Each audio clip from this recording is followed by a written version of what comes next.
정우성이 진실을 알게 된 직후 강승우를 YL그룹 회장으로 임명했다. 강미라는 강승우의 예상치 못한 선택 앞에서 오열했다. 30년이라는 긴 세월이 흐른 뒤 강미라는 마침내 정우성 앞에서 숨겨왔던 비밀을 털어놓았다. 그녀의 눈에는 깊은 후회와 복잡한 감정이 뒤엉켜 있었다. 정우성은 그녀의 말을 듣는 순간 시간이 멈춘 듯 숨을 쉴 수 없었다. 강승우, 그 젊은이가 자신의 아들이었다니. 믿을 수 없는 진실이었다. 30년 전 강미란의 집안의 강압으로 정우성은 그녀와 헤어져야 했다. 그는 단 한마디 작별 인사도 남기지 못한 채 떠났고 그때 미란이 그의 아이를 임신했다는 사실을 전혀 몰랐다.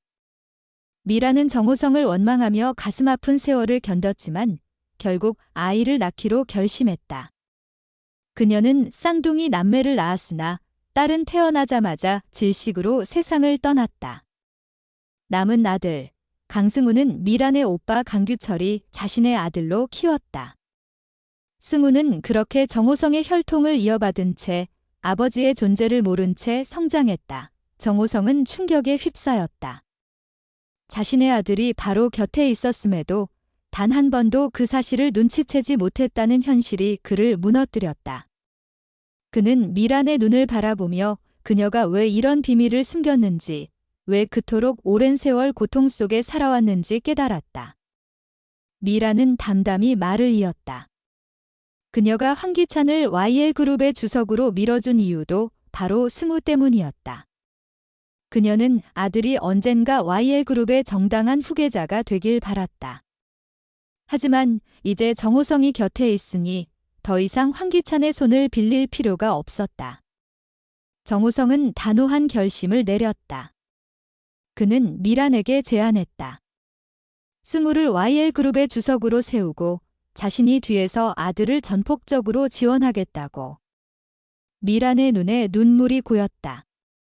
그녀가 평생 꿈꿔왔던 순간 아들이 정당한 자리를 되찾는 그날이 드디어 현실이 되었다의 다음 날 강미라는 대담한 결정을 내렸다.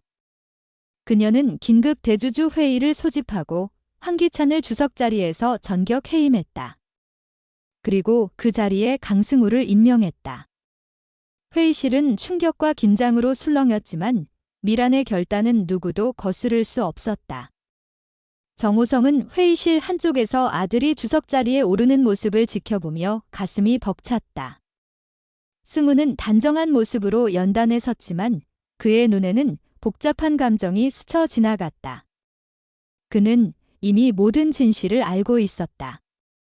전날 미란과 정우성의 대화를 우연히 엿듣게 된 그는 자신이 정우성의 아들임을 알게 되었다. 하지만 그는 부모를 원망하지 않았다. 오히려 그들의 고통과 희생을 이해했다. 그러나 승우의 마음은 무거웠다.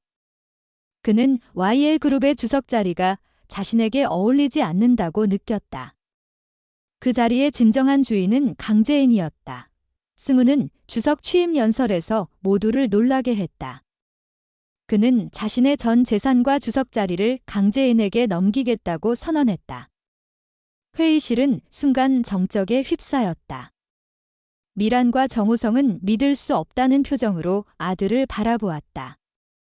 승우는 담담히 말을 이었다. 그는 진실을 모두 알게 되었으며 가족의 행복이 돈이나 권력보다 소중하다고 말했다. 그는 재인이 YL그룹의 정당한 후계자임을 강조하며 자신이 원하는 것은 단지 가족이 함께 행복하게 사는 것뿐이라고 밝혔다. 미라는 아들의 말에 눈물을 쏟았다. 그녀는 지난 세월, 어머니로서 승우에게 제대로 된 사랑을 주지 못한 스스로를 자책했다. 정우성 역시 아들의 결단에 가슴이 아리면서도 자랑스러웠다. 그는 아들이 자신보다 더 큰 사람이 되었음을 느꼈다. 그날 미란, 정우성, 승우 세 사람은 마침내 가족으로서 서로를 끌어안았다. 오랜 세월의 아픔과 오해가 녹아내리는 순간이었다. 제인은 승우의 결정을 받아들이며 YL그룹의 주석 자리에 올랐다. 그녀는 단호하면서도 따뜻한 리더십으로 회사를 이끌기 시작했다. YL그룹은 다시금 제인의 손에서 새로운 전성기를 맞이할 준비를 했다. 하지만 그들의 행복한 순간 뒤로 강세리의 그림자가 점점 다가오고 있었다. 그녀의 복수는 아직 끝나지 않았다. 세리는 지호를 데리고 사라진 후 복잡한 계획을 꾸미고 있었다. 제인과 승우, 그리고 정호성과 미라는 새로운 위협을 마주할 준비가 되어 있을까? YL 그룹의 운명은 어디로 향할 것인가? 이야기는 이제 막 새로운 국면으로 접어들고 있었다. 강세리의 복수는 끝나지 않았다. 그녀는 어둠 속에서 칼을 갈며 YL 그룹과 그를 둘러싼 모든 이들을 파괴할 계획을 치밀하게 짜고 있었다. 지호를 납치한 그녀는 제인의 가장 깊은 약점을 노렸다. 지호는 단순한 아이가 아니었다. 제인이 잃은 쌍둥이 딸의 빈자리를 채워주는 존재였고, 세리는 그 사실을 정확히 파악하고 있었다. 그녀의 눈에는 광기와 분노가 뒤섞여 있었고, 제인과 승우가 새롭게 찾은 가족의 행복을 짓밟으려는 집념이 불타올랐다. 세리는 지호를 미끼로 삼아 제인을 절망의 구렁텅이로 몰아넣으려 했다. 한편 YL그룹은 제인의 손에서 새로운 전성기를 맞이할 준비를 하고 있었다. 제인은 단호한 리더십으로 회사의 부패를 뿌리 뽑고 투명한 경영을 통해 YL그룹을 재건하겠다는 결심을 굳혔다. 정호성과 미라는 그녀의 곁에서 든든한 버팀목이 되어주었고, 승우는 누나의 결정을 지지하며 가족의 화합을 다졌다. 그러나 이 평화로운 순간은 오래가지 못했다. 어느 날 새벽, 제인의 휴대폰으로 익명의 메시지가 도착했다.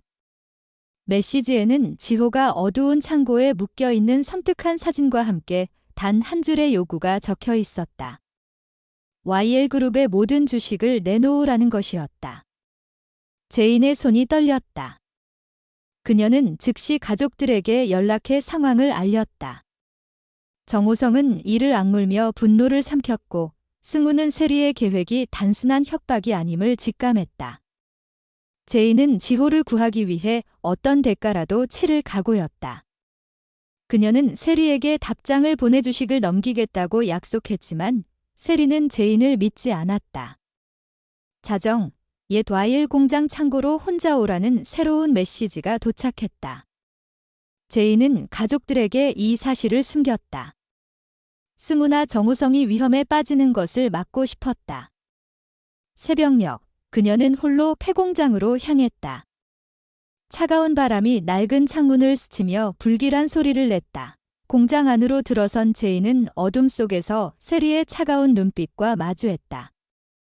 지호는 겁에 질린 채 세리 곁에 서 있었다. 세리는 제인을 비웃으며 YL그룹을 완전히 장악할 계획을 드러냈다. 그녀는 단순히 주식을 원하는 것이 아니었다. 제인과 그녀의 가족이 절망 속에서 무너지는 모습을 보고 싶었다. 세리의 손에는 작은 리모컨이 쥐어져 있었고, 그녀는 그 버튼을 누르면 공장이 폭발할 것이라고 위협했다. 제인의 심장이 얼어붙었다. 그녀는 지호를 구하기 위해 무릎을 꿇고 애원했지만 세리는 그 모습을 즐기며 더욱 잔인한 요구를 이어갔다. 바로 그 순간 공장 문이 벌컥 열리며 승우와 정우성이 뛰어들었다. 그들은 제인이 혼자 위험에 뛰어든 것을 알고 몰래 뒤를 쫓아온 것이었다. 세리는 당황했지만 곧 광기 어린 웃음을 터뜨렸다. 그녀는 리모컨을 높이 치켜들며 모두를 위협했다. 그러나 예상치 못한 변수가 등장했다. 김도윤이었다. 그는 세리의 계획을 눈치채고 미리 경찰에 연락해 특공대를 준비시켰다. 순식간에 공장은 경찰에 포위되었고 세리는 리모컨을 떨어뜨리며 저항을 포기했다. 지호는 무사히 제인의 품으로 돌아왔다. 제인은 아이를 끌어안으며 눈물을 쏟았다. 승우와 정호성, 미라는 서로를 바라보며 안도했지만 그들의 기쁨은 오래가지 못했다. 세리가 끌려가며 내뱉은 말이 모두의 가슴을 서늘하게 했다. 그녀는 YL그룹이 결코 제인의 손에 남아있을 수 없다고 예언처럼 선언했다. 그 말은 단순한 협박이 아니었다. 세리는 체포되기 전 이미 또 다른 계획을 실행에 옮긴 상태였다. 며칠 뒤 YL그룹은 제인의 리더십 아래 새로운 도약을 준비했다. 그녀는 회사의 재무 구조를 재정비하고 부패한 임원들을 해고하며 회사를 깨끗하게 만들었다. 그러나 세리의 마지막 말이 제인의 머릿속을 떠나지 않았다. 그녀는 직감적으로 세리가 남긴 무언가가 아직 드러나지 않았다고 느꼈다. 그 예감은 곧 현실이 되었다. YL그룹의 주요 주주 중 한 명인 최만석이 갑작스럽게 회사의 기밀 문서를 외부로 유출했다는 소식이 전해졌다. 최만석은 세리와 오랜 동맹이었고 그녀의 지시에 따라 YL그룹의 주가를 조작할 음모를 꾸미고 있었다. 이 사건은 YL그룹의 주식을 폭락시키며 회사를 혼란에 빠뜨렸다. 제인은 즉시 대응에 나섰지만 내부의 배신자는 최만석만이 아니었다. 세리가 남긴 또 다른 동맹, YL그룹의 오랜 법률 고문 박재훈이 그녀의 비밀 계획에 깊이 연루되어 있었다. 박재훈은 겉으로는 제인을 지지하는 척했지만 비밀리에 세리와 연락을 주고받으며 YL그룹의 핵심 기술을 해외 경쟁사에 넘기려 했다. 제인은 이를 알아채고 박재훈을 회장실로 불러 대질 신문을 했다. 박재훈은 처음에는 모든 혐의를 부인했지만 제인이 제시한 증거 앞에서 결국 무너졌다. 그는 세리가 자신에게 거액의 돈과 권력을 약속했다고 털어놓았다. 제인은 충격에 빠졌다. 세리의 영향력이 이렇게 깊게 뿌리내려 있을 줄은 몰랐다. 그녀는 즉시 박재훈을 해고하고 경찰에 그의 범죄를 신고했다. 그러나 이 사건은 YL그룹에 큰 상처를 남겼다. 주가는 계속 하락했고 언론은 YL그룹의 위기를 대서특필했다. 한편 정호성과 미라는 제인을 돕기 위해 새로운 전략을 세웠다. 정호성은 자신의 오랜 인맥을 동원해 YL그룹의 신뢰를 회복하려 했고 미라는 승우와 함께 회사의 재무 구조를 안정시키기 위해 밤낮 없이 뛰었다. 승우는 누나를 지키기 위해 모든 것을 바쳤다. 그는 세리의 잔당이 아직 회사 내부에 숨어있을 가능성을 제기하며 제인에게 내부 조사를 철저히 할 것을 제안했다. 제인은 승우의 말에 동의했고 비밀리에 조사팀을 꾸렸다. 그 과정에서 놀라운 사실이 드러났다. 세리가 체포되기 전 YL그룹의 핵심 기술을 담은 USB를 비밀 장소에 숨겨놓았다는 증거가 발견되었다. 그 USB에는 YL그룹의 최신 AI 기술과 관련된 모든 데이터가 담겨 있었고 만약 경쟁사의 손에 들어간다면 회사는 회복 불가능한 타격을 입을 터였다. 제인은 즉시 김도윤과 함께 USB를 찾기 위한 작전에 돌입했다. 그들은 세리가 남긴 단서를 따라 서울 외곽에 버려진 창고로 향했다. 그곳에서 그들은 세리의 또 다른 함정을 마주했다. 창고에는 폭발물이 설치되어 있었고 USB는 함정의 중심에 놓여 있었다. 제인은 지호를 구했던 그날의 공포가 되살아나는 것을 느끼며 이를 악물었다. 그녀는 도윤과 함께 폭발물을 해체하려 했지만 시간이 촉박했다. 그 순간 승우가 나타났다. 그는 제인이 위험에 빠진 것을 알고 뒤를 쫓아온 것이었다. 승우는 자신의 목숨을 걸고 폭발물을 해체했고 마침내 USB를 손에 넣었다. 그러나 그들의 승리는 잠시였다. USB를 열어본 순간 그 안에는 세리의 마지막 메시지가 담겨 있었다. 너희가 이겼다고 생각하겠지. 하지만 YL그룹은 이미 내 손아귀에 있어 메시지는 끝나지 않았다. 세리는 USB에 바이러스를 심어놓았고 그것이 YL그룹의 전산 시스템에 침투해 모든 데이터를 삭제하기 시작했다. 제인은 절망 속에서 시스템을 복구하려 했지만 이미 손쓸 수 없는 지경이었다. YL그룹은 일순간에 모든 것을 잃을 위기에 처했다. 제인과 승우, 정호성과 미라는 마지막 희망을 걸고 세리의 최종 계획을 막기 위해 뭉쳤다. 그러나 그들 앞에는 아직 드러나지 않은 더 큰 위협이 도사리고 있었다. 세리의 진정한 동맹은 누구였을까? 그녀가 남긴 마지막 퍼즐은 무엇일까? Y의 그룹의 운명은 과연 어디로 향할 것인가? 이야기는 숨막히는 긴장감 속에서 새로운 국면으로 치닫는다.